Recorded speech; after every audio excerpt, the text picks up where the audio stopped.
Happy Sunday morning, people. As soon as I turn the camera on, I itchy. Um, must have to be allergic to the microphone or the camera or something. Anyway, happy Sunday morning. This is going to kind of be another one of those that I tried putting together and wasn't having much luck putting together an outline, so I decided I'll just wing it and see how it goes. Since I did my last video, I've had people contact me with information and such. And again, this is another one that's not going to be easy to do for me. The more information that I get from people, the more strongly I feel that Kiely was the victim of some type of satanic ritual sacrifice. I'm believing that more and more. The Truckee area and much of California, there's a lot that goes on in LA and Sacramento, but the Truckee area is a little bit more out of the way, a lot less police presence there than you have like in a larger area, a larger city. And so they're more self-contained, shall we say. And it's just easier for them to get away with stuff. There's some things that I've discovered and other things that people have told me about that are quite disturbing. What I kind of wanted to do in this video is I kind of want to lay some groundwork for what we're going to be covering in future videos along this line. This is, I guess you would say, it's the start of a new series on Kiely's case. I just want to present some things to you, and some of it's going to seem a little outrageous, a little far-fetched maybe, but let me tell you, it's not. The thing that we have to understand is that we are not fighting against people per se. We are fighting against spiritual forces, evil spiritual forces.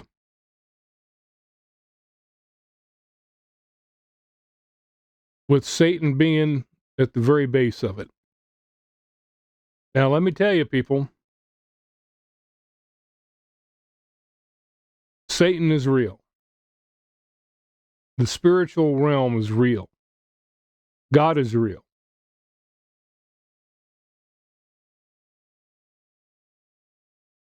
I've been around enough of it that,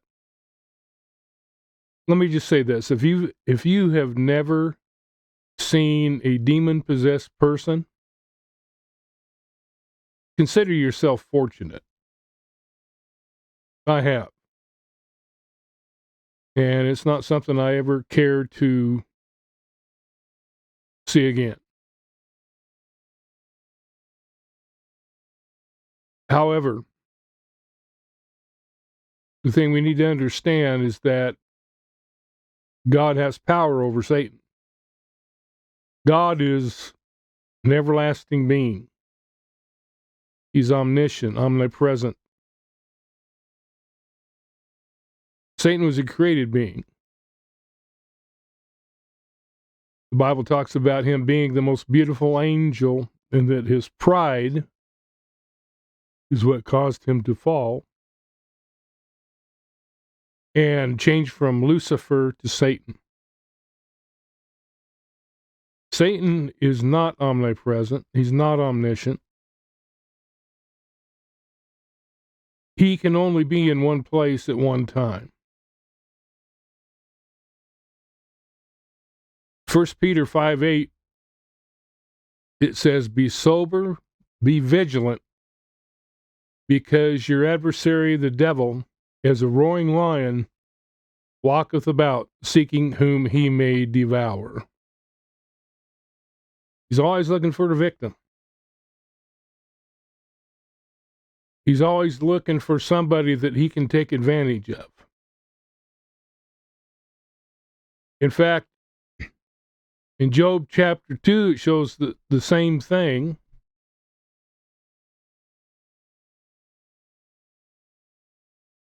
In Job chapter 2, verses 1 and 2, it says, "Again, there was a day when the sons of God came to present themselves before the Lord." Okay, that term "sons of God" refers many times in the Bible, refers to angelic beings. It says they came to present themselves before the Lord, and Satan came also among them to present himself before the Lord. And the Lord said unto Satan, "From whence comest thou?"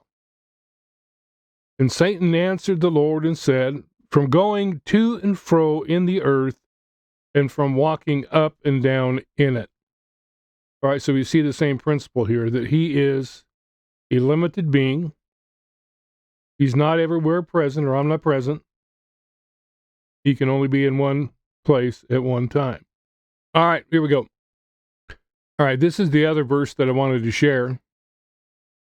And this is in Ephesians 6, verses 10 through 12, which talks about the fact that we're not dealing necessarily with people.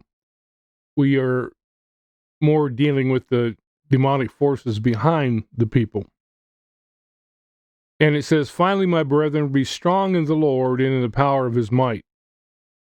Put on the whole armor of God, that you may be able to stand against the wiles of the devil.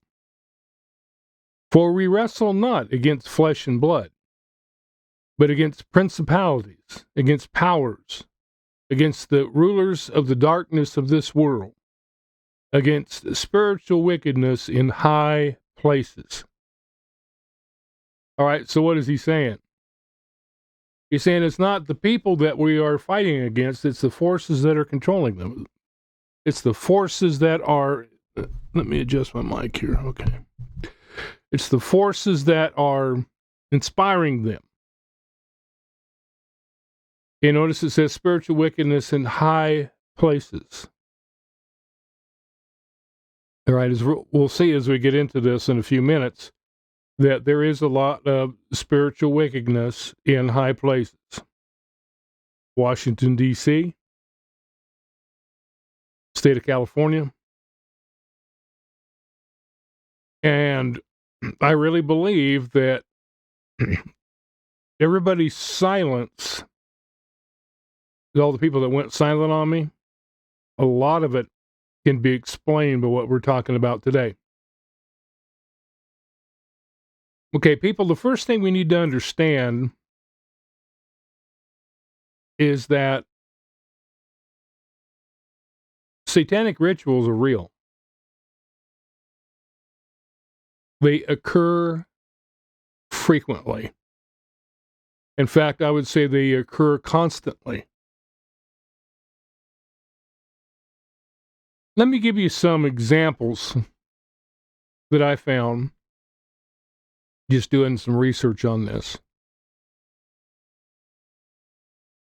Okay, the first one says a teenage girl who was impregnated during a satanic ritual is forcibly delivered of her nearly term baby and then made to ritually kill the child and eat its heart as cult members watch. Another girl, a small child, is sewn inside the cavity of a disemboweled animal and rebirthed by her cultic captors in a grotesque ceremony. A preschool class is systematically abused, sexually, emotionally, and physically, by members of a nationwide, nearly invincible network of satanic pedophiles and pornographers. And let me tell you, this is very, very prevalent. Very, very prevalent. A young girl is thrown into an electrified cage with wolves and ritually tortured to deliberately produce a wolf personality. Part of her multiple personality disorder. These are but a few of the thousands of horrifying stories circulating throughout the United States and abroad. Some true believers in satanic ritual abuse say that more than 100,000 adult survivors have undergone therapy and remembered these horrible abuses. Others were then double this number. These terrifying accounts are linked to the current public concern about child abductions by strangers, which true believers claim number in the thousands annually. True believers say the conspiracy is almost invincible, covers a nation, if not the world, and involves key power players in the courts, education, politics, religion, and society in general. All right. A lot of people try to play it down or downplay it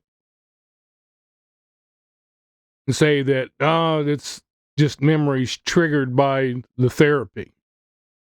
And some of them may be. But there is enough evidence that shows this kind of stuff goes on. Let me give you some other examples.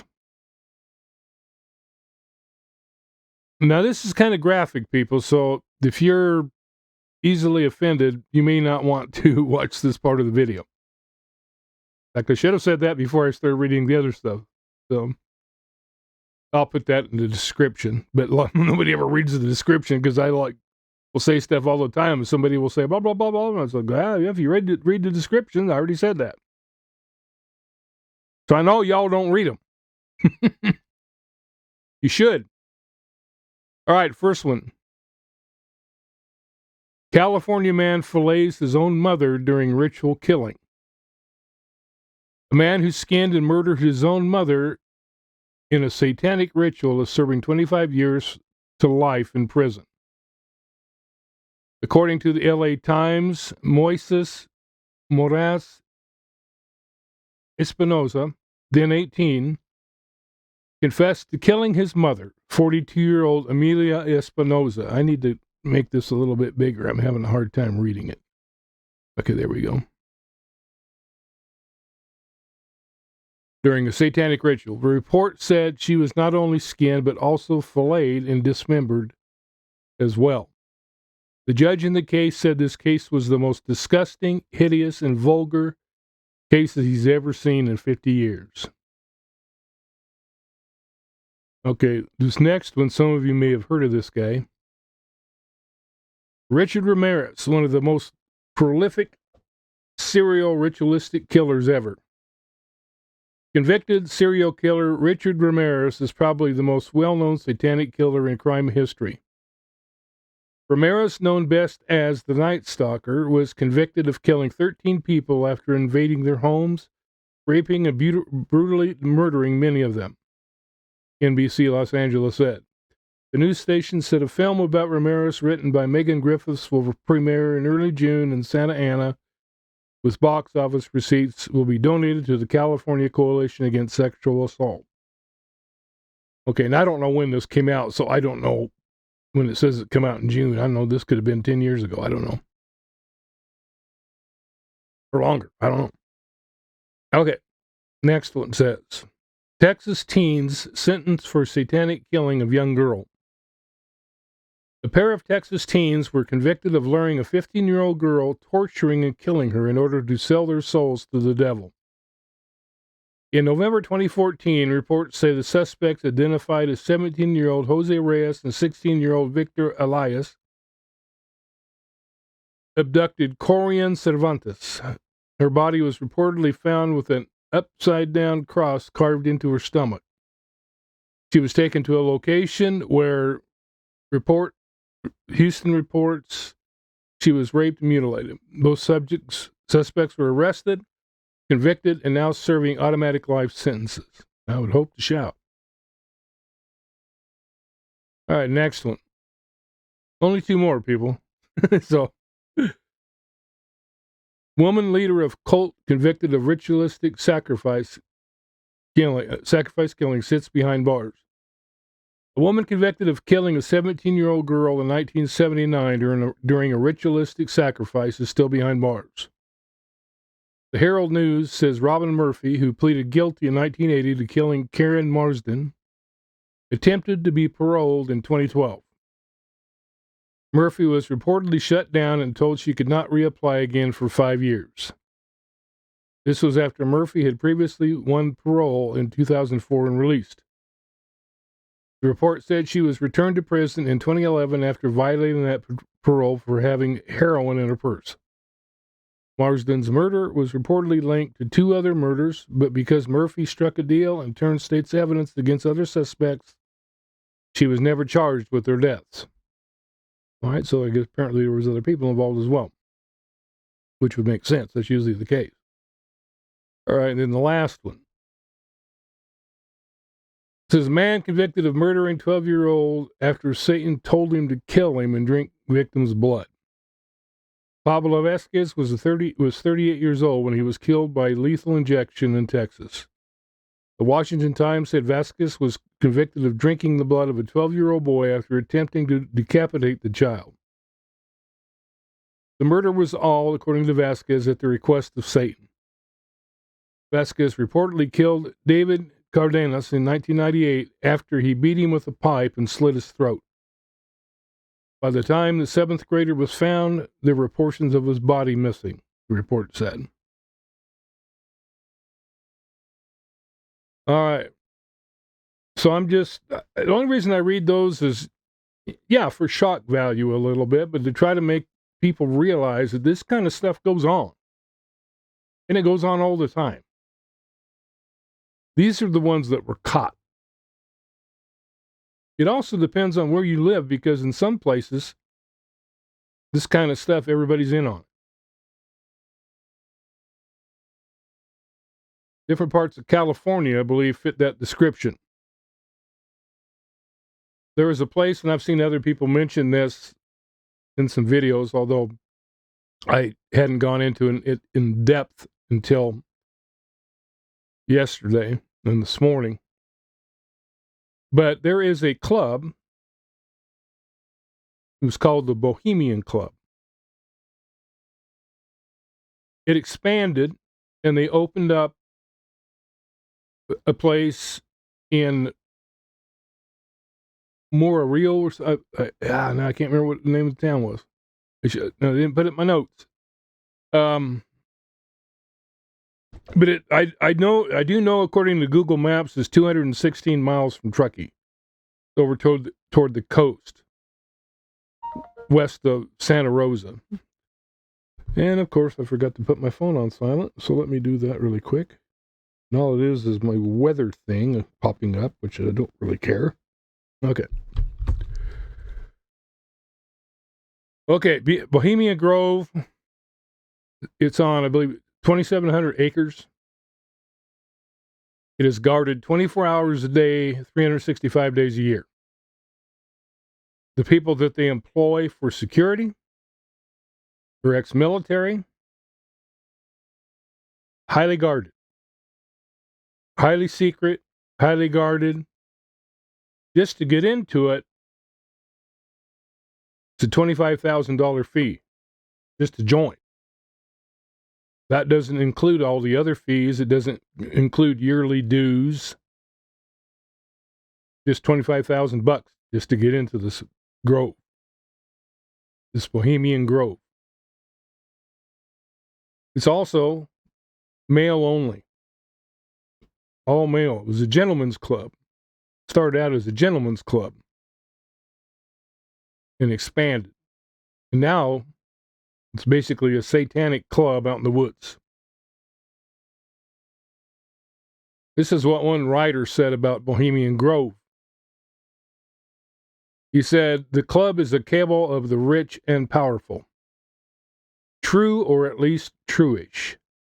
A 1991 study of members found 13% were on the boards of major companies.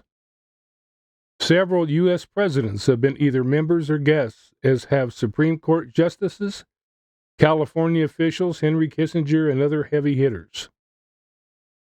Richard Nixon belonged, but was caught on tape in 1971 saying, "The Bohemian Grove, which I attend from time to time, is the most faggy goddamn thing you ever imagined." Bill Clinton once said of the Grove, "That's where all those rich Republicans go up and stand naked against redwood trees, right?" The club engages in drunken debauchery. We know they drink, and the Grove is near San Francisco, so I'm marking this one down as true too. Owls hidden on the dollar bill and around the U.S. Capitol prove the club's influence. What's supposedly a microscopic owl is perched on the scroll framing the numeral 1 in the upper right corner of the bill's obverse for an enlarged view, or says Google it for an enlarged view. The streets and paths surrounding the Capitol, meanwhile, form an arguably owl-like pattern when seen from above. Cynics point out that the grounds were designed by Frederick Law Olmsted in 1874, a scant 2 years after the club's founding. All right, and those of you who have studied the Illuminati and stuff like that realize there's a lot of occult symbols on our currency.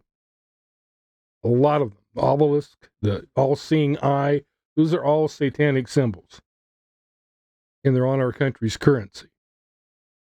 So that should tell you something about our country's leaders.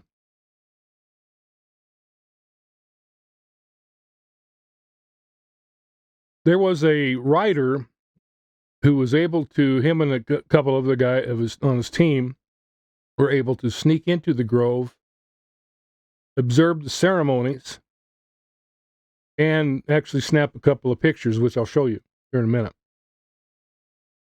And this is what he right. Or somebody writes about him, excuse me, not him writing it, but somebody writing about him.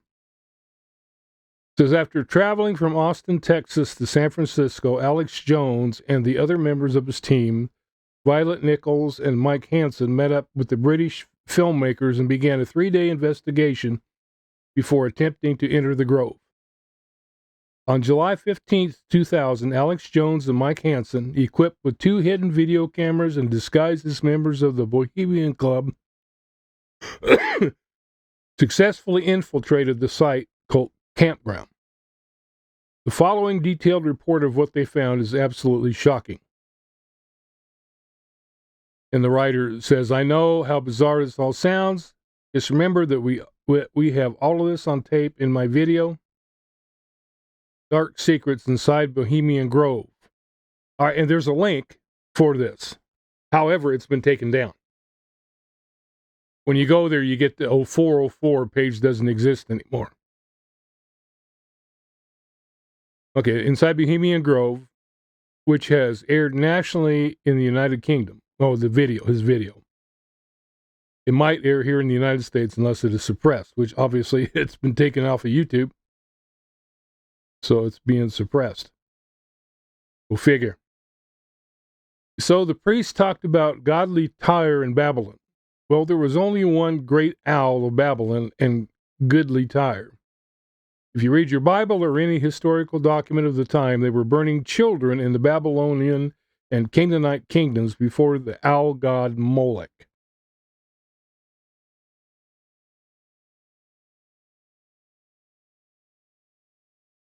Suddenly, in parentheses, he says, again, we had initially been misdirected from the owl by the activities behind the curtains across the bank. Then we were paying attention to the owl and the priests on the island. Back on the West Bank, there was an old-fashioned river-style boat with that Grim Reaper character who had been driving the wagon, and he was pulling himself across the water with the bound body up in the bow. He brought the bound body to the high priest, who was waiting for it at the foot of the owl, at the bottom of large circular steps on which the owl sits. Then, in a very macabre fashion, The two black-clad priests rubbed and caressed the sacrificial body and brought it before the owl. The body begged for its life over the speaker system. They refused it mercy. They took it up onto the altar. The great owl told them to burn the body, which they called dull care, which looks like a human wrapped up in black cloth. Right before the altar, there was a large stone lamp that was burning that they called the eternal flame. The high priest took an unlit torch and lit his torch with the flame. The body again begged for mercy. The high priest then walked down with some difficulty because this high priest was so old he could hardly even walk, and lit the pyre on fire. He began to say that he would read the signs in the remains, a deep occult tradition. This is not the Hollywood devil with red pajamas. This is the real deal, Babylon mystery religion style. The body continued to scream in pain. Suddenly, all of those little metal crosses that we had seen along the bank during the day burst into flame. So I was there witnessing something right out of the medieval painter Hieronymus Bosch's Visions of Hell, burning metal crosses, priests in red and black robes, with the high priest in a silver robe with a red cape, a burning body screaming in pain, a giant stone, great horned owl, world leaders, bankers, media, and the head of academia engaged in these activities. It was total insanity. By the way, that statue is 40 feet tall. So the ritual ended, and all the old men started breaking up and going back to the big hall in the giant redwoods. Myself and Mike Hansen hightailed it out of there, walking at a brisk pace.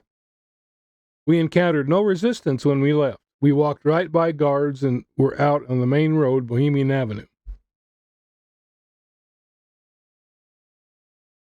It is a lot easier to get out of the grove than it is to get in, because a lot of these world leaders that you read about in the news leave the grove to go into the small town Monte Rio. Okay, that's the name of it, Monte Rio. They go into the bars for prostitutes that are flown in from around the world to service them. Down the road, the British media was waiting to pick us up. They asked, "Did you get it? Did you get it?" One of the producers, John Sargent, said, "You've done it, Alex. You've blown Bohemian Grove right open." Okay, now these next two pictures. Here's one, and it's kind of fuzzy, but you can see the fire, and then right behind the fire, you see this 40-foot statue of the owl. Okay, then this next one, you can actually, I think, see it a little better. They're up there in their robes and their stuff and doing their ceremonies. And you can see this great big old owl, 40 foot tall. I'm sure that cost a pretty penny to put together. But they got a lot of money. All right, the next thing that I want to talk about is Lindsay and her involvement in this junk. At Kiely's celebration of life, she flew a purple flag, which has great significance in the Wiccan and satanic world, which to me, they're two in the same. There's people that try to say that Wiccan is not satanic. Bunk.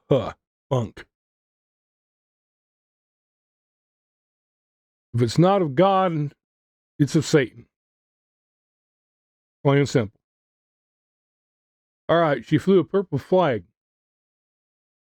What's that significance? Or what's the significance of the color purple flag? And this comes from a Wiccan website. This text here that I'm reading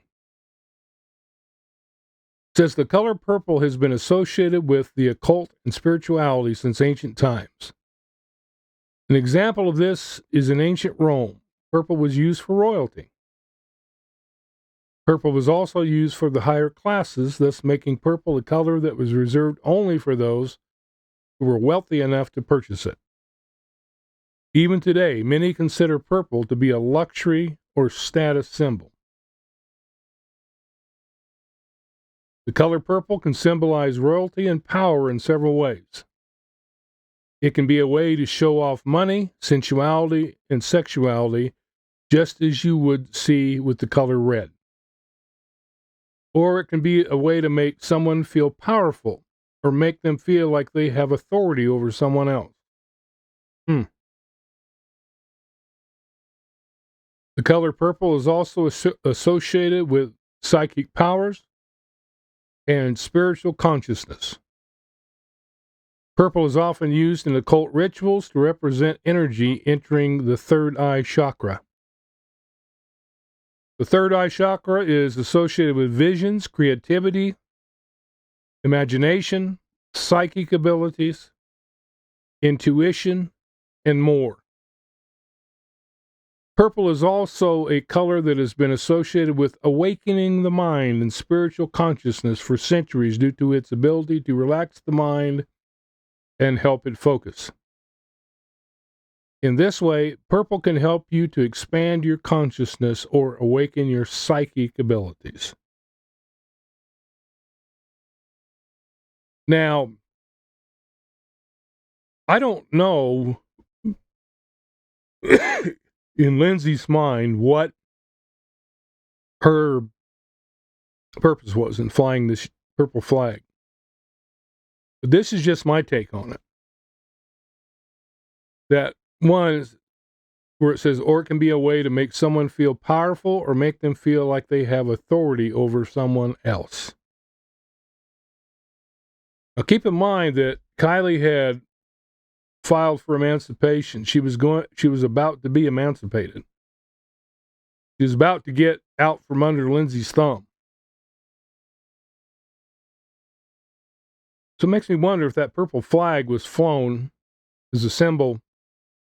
No, I still have power over you.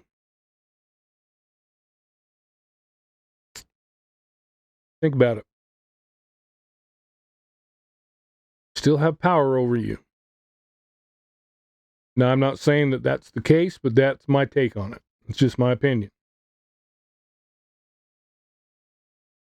I mean, it could have some other meanings as well, but that's when I read this, that's what struck me. Power over somebody else, or authority and power over someone else. Also, there's a picture of Lindsay with her friend, and her friend has the tattoo of an owl on her arm. I believe it was on her arm. I don't have the picture. Somebody's going to send it to me, hopefully. But there are all kinds of satanic or Wiccan symbols that show that Lindsay is very deep into this. Also, too, like I said, you've got a lot of political people who attend this Bohemian Grove.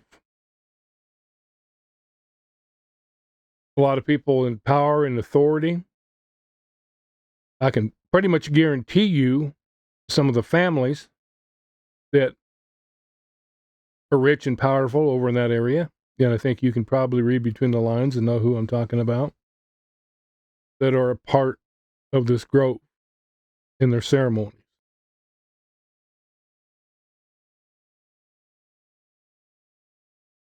This kind of stuff goes on, people. And I think if we really think about it, this explains a lot of things. I think it explains why people went silent on me, who were in positions of government and authority. People, we don't realize And there's other articles I read, too, that talk about how the majority of people in Washington, D.C. are involved in Satanism.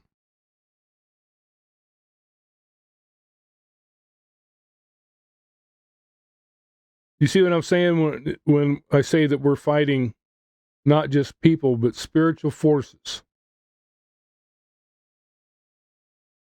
The Bible also says, greater is he who is in you than he who is in the world, speaking, basically saying that Christ is greater than Satan. People, we need to pray. We need to pray that God would blow this up. That he would give us a way to just blow this up and expose these people for who they are. There's a lot of child sacrifice that goes on over there. We're going to be getting into that.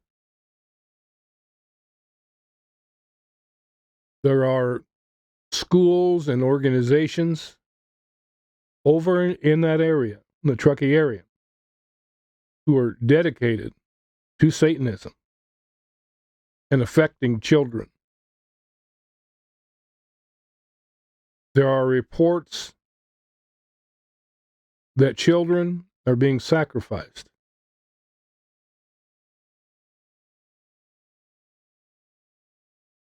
There is the possibility that possibly Kiely was pregnant.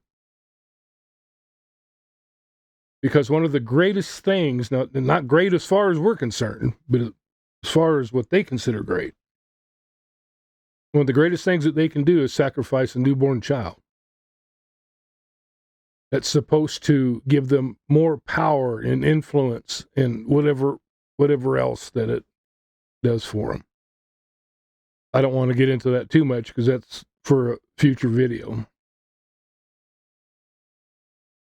So anyway, that's all that I wanted to talk about today. I just wanted to lay some groundwork for what we're going to be talking about and want you to realize that this stuff's real, people.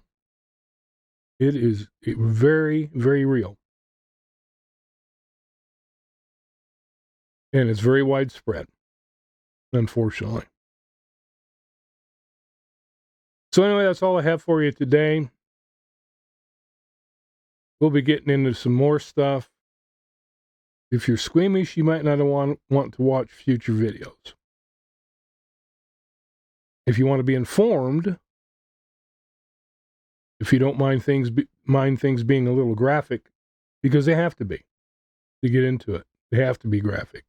They have to be factual and truthful. Can't water it down. There's just no way to do it. So anyway, that's all I have for you today. I haven't enjoyed making this video at all. But I'm hoping that it is informative and that you get something out of it. All right, we'll talk to you later.